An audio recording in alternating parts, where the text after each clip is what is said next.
मित्र और मित्रता के नहीं रह सकता।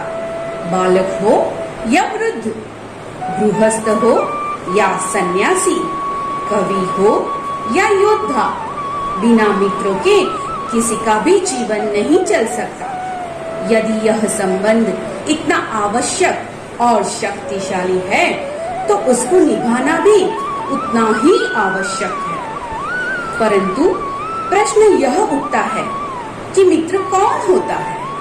मित्र वह होता है जो आपके सुख में सुखी और आपके दुख में दुखी होता है, पर उसका मतलब यह नहीं है कि वह आपकी हर बात से सहमत हो।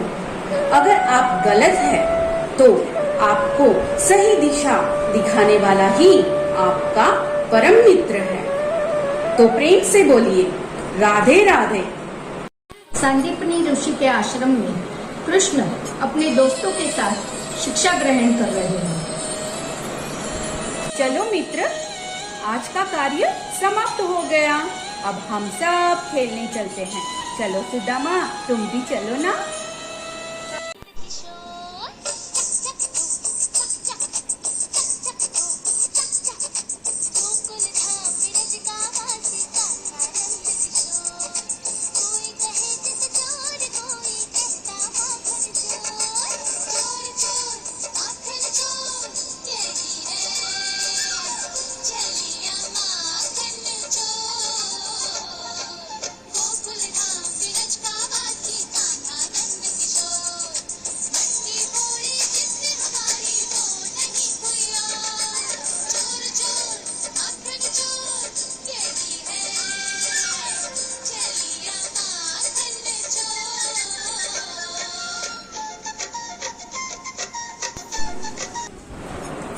आज हम क्या खेलेंगे?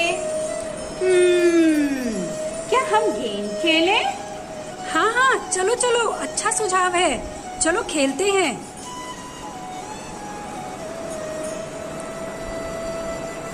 ये लो, पकड़ो, तुम भी पकड़ो, कान्हा तुम भी पकड़ो।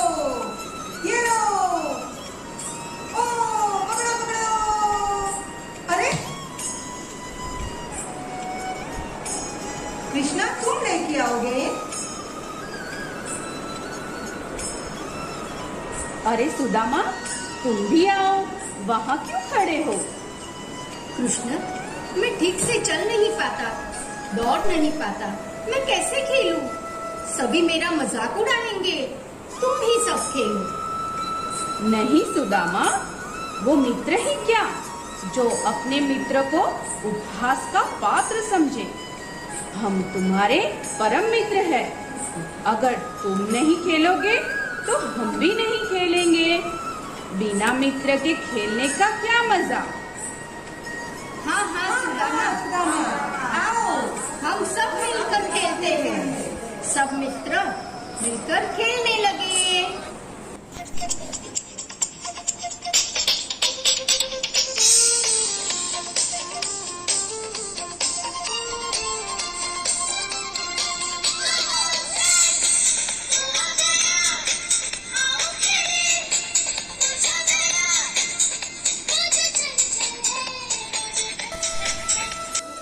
कृष्ण और सुदामा बड़े हुए, तब भी वो गहरे मित्र बने रहे।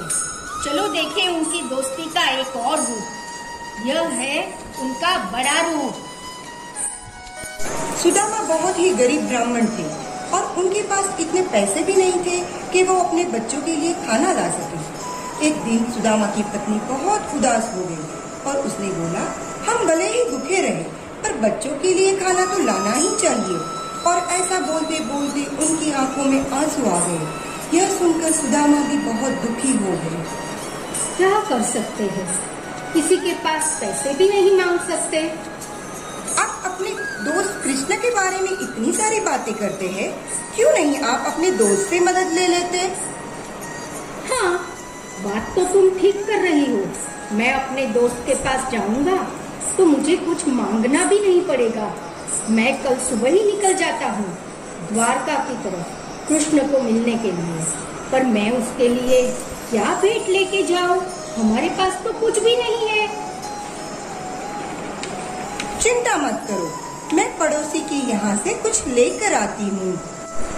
और थोड़ी ही देर में पोहे की पोटली लेकर उसकी पत्नी आती है और सुदामा को दे देती है।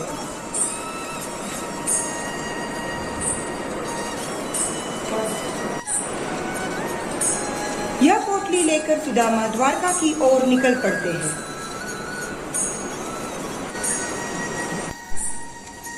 सुदामा द्वारका पहुंचकर वहां की चक्काचौंध देखकर आश्चर्यचकित हो गए। पूरी द्वारिका नगरी सोने में सजी थी। वहां के लोग भी खुशहाल और समृद्ध थे। सुदामा रास्ता पूछते हुए कृष्ण के महल की ओर आगे बढ़े।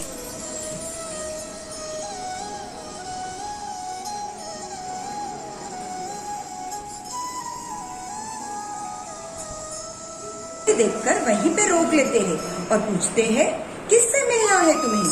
सुदामा कहते हैं, मेरे मित्र कृष्ण से मिलना है। आप जाओ और उन्हें बताओ कि सुदामा उनके बचपन के मित्र उनसे मिलने आए हैं। यह सुनकर सिपाही की हंसी छूट जाती है। फिर भी वह अंदर जाकर कृष्ण को बताते हैं कि आपके मित्र आए हैं। सिपाही राजा कृष्ण को बुलाने जाते हैं और वह सुदामा का संदेशा उन्हें देते हैं कि उनके बहुत बचपन के दोस्त उन्हें मिलने आए हैं। सुदामा का नाम सुनते ही राजा कृष्ण दौड़ते हुए सुदामा से मिलने जाते हैं।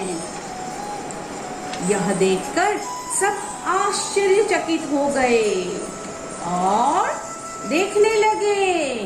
राजा कृष्ण और सुदामा अंदर जाते हुए अपनी बचपन की यादें ताजा करते हैं। सुदामा कृष्ण का वैभव देखकर सोच में पड़ जाते हैं कि मैं ये पोहे की पोटली भेंट में कैसे दे सकता हूँ, और वह पोटली छुपाने लग जाते हैं। पर कृष्ण यह देखते हुए उनकी पोटली खींच लेते हैं और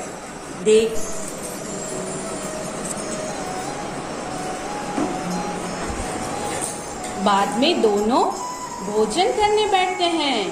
थाली में अच्छा भोजन परोसा गया है, जिसे देखकर सुदामा सोचने लगते हैं, मैं इतना अच्छा भोजन यहाँ खा रहा हूँ और मेरे घर पे मेरी बीवी और मेरे बच्चे बहुत दिनों से भूखे हैं। सुदामा अगले दिन अपने घर वापस जाने की सोच लेते हैं। पूरे रास्ते सुदामा यह सोचते चल रहे थे कि मैं अपने मित्र को कुछ भी बात बता नहीं पाया। अब पता नहीं घर जाके मैं अपनी बीवी को क्या जवाब दूंगा। मेरे बीवी और बच्चे बेचारे आस लगाए बैठे हैं। इस सोच में है। जैसे ही वे अपने घर पहुंचते हैं, सुदामा को अपनी घर की जगह पर सुंदर सा महल दिखाई देता है, जिसमें सुदामा की पत्नी रानी की तरह सजी हुई बाहर आती है और वह बोलती है, देखिए आपके मित्र कृष्ण ने हमारे सारे दुख हर लिए। सुदामा की आंखों में खुशी के आंसू आ जाते हैं। सुदामा ने बोला, देखा मेरा मित्र।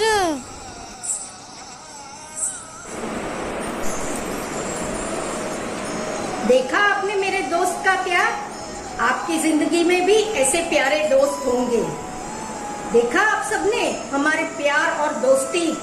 हमें कभी भी अपने दोस्तों में उनके रंग, रूप, संपत्ति के हिसाब से भेदभाव नहीं करना चाहिए और सभी दोस्तों से प्यार से रहना चाहिए।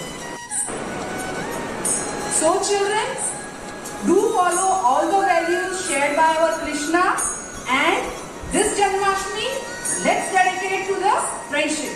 Okay? Friendship is like a beautiful garden. The more you put into it, the more it grows. Friendship is the only cement that will ever hold the world together. A friend accepts us as we are, yet help us to be what we should. Friends are like stars. You can't always see them, but you know they are always there.